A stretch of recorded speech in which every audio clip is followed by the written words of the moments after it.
Welcome to the Bendano Podcast, where we're calling a spade a spade. Great to be here with you guys today. Do you know how big the elephant in the room must be to get the pro WNBA, pro Unrivaled media to actually talk about the lackluster, disappointing, downright embarrassing ratings that Unrivaled has had so far this season? It must have hurt Annie's heart when she started seeing these ratings in such a bad place, and she was like, damn, I can't ignore this. This is so bad. I just can't ignore it. I have to talk about it. Damn, it hurt. Folks, the elephant in the room is the bad Unrivaled ratings. And Annie Constable, to her credit, she actually did an article speaking about it. Round of applause for Annie. I appreciate you. Unrivaled ratings saw a steep drop year over year across its opening week slate. Damn, not a slight drop, not a subtle drop, a steep drop. That's boom. That's what Max Kellerman would say, falling off a cliff. As the league's second season continues, viewership will be a big factor in its sustainability. Damn. Even using some Nafisa Collier buzzwords? Annie.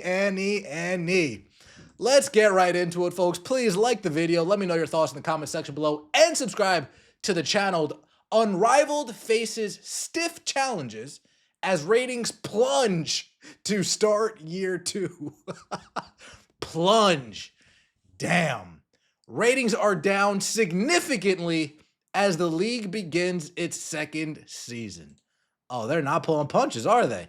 They're calling a spade a spade. In the inaugural season, Unrivaled was a spectacle, drawing a sold-out crowd of 870 eager eyes hungry for basketball to watch during the WNBA offseason. The new format was intriguing, and the salaries and player accommodations that rivaled the WNBA's were cause for fan celebration. In year 2, the sparkle has worn off. Oh no, not the sparkle. The campus just beyond Miami city limits was quieter during opening weekend of the 3-on-3 League's second season. The fan fest outside was less of a throng and more of a collection of supporters. Ryan, I know you guys know how many people were outside the fan fest. Don't lie to me. 17 people? 25 individuals? How many people were outside there? And most concerningly, for the second-year league, ratings on TNT were lackluster. Unrivaled's opening slate on January 5th, which kicked off with a Monday afternoon game, embarrassing, averaged 175,000 viewers in the 2 games that aired both on TNT and True TV. The 2 True TV exclusive games on January 5th averaged 32,000 viewers. Games on January 9th averaged 139,000 viewers across TNT and True TV. The 4 games that aired January 10th and January 11th averaged 71,000 viewers on True TV. All games also on air on HBO Max, which is not measured by Nielsen. How many people are watching on HBO Max? Not many. 17. 100 people, maybe 100 max. That's a steep drop compared to its first season, when the league averaged 221,000 viewers on TNT across the regular season and playoffs, peaking at 377,000 viewers for the final of the one-on-one tournament. The opening night last season averaged 312,000 viewers across TNT and True TV. The 2026 games face a competitive broadcast window with the NFL wildcard round and the college football playoff. We talked about that earlier today. The people watching the NFL wildcard and college football playoff, not the same people watching Unrivaled. Sorry.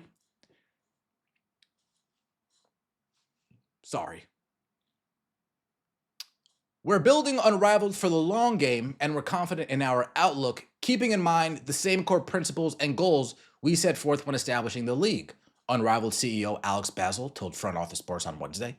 We're proud of the product we're putting on the court each week and are going to continue growing our audience while showcasing the best women's basketball players in the world. Leagues aren't built overnight. Now here we go. Before we were hip to this league, you might have gotten one over on people saying these are the best players in the world, but now we know better.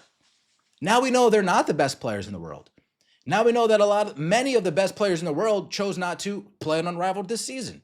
We know that many of the best players in Unrivaled last season refused to come back for a second season. So you can't really pull the same trick twice. The WNBA in its 29th season averaged nearly 1 million viewers per game this season across all networks, even with Caitlin Clark largely absent. Following her team's 83-81 win over the Laces on Saturday, co-founder Breanna Stewart addressed her measure of success for the league in year 2. TV ratings are one thing for sure. Obviously, we want them to be consistently high, no matter if we play on Friday, Saturday, Sunday, or Monday, and know that we have a space of our own here. In the League of Sports, people are typically used. We gotten over what Breanna Stewart said earlier. Unrivaled has other ways to make money, chiefly ticket and merch sales.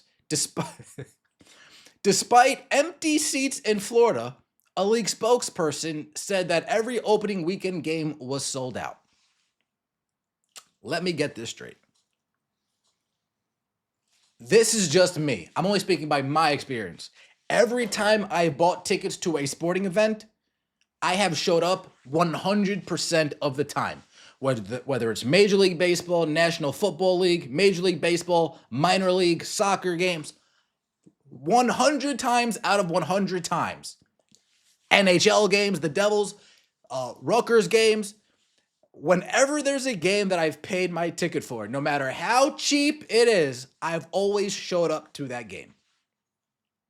So people spent $70 and just said, fuck it. I got better shit to do. The thought was better than the action. The thought of going to an Unrivaled game, I'm not going to go to an Unrivaled game. The league will also feature a tour stop in Philadelphia, which stands to pay dividends. The 2-game slate on January 30th will be played at Xfinity Mobile Arena, which has a capacity roughly between 17,000 and 20,000 fans, depending on the event. Unrivaled said these games are sold out, and resale prices were starting at $123 as of Wednesday afternoon.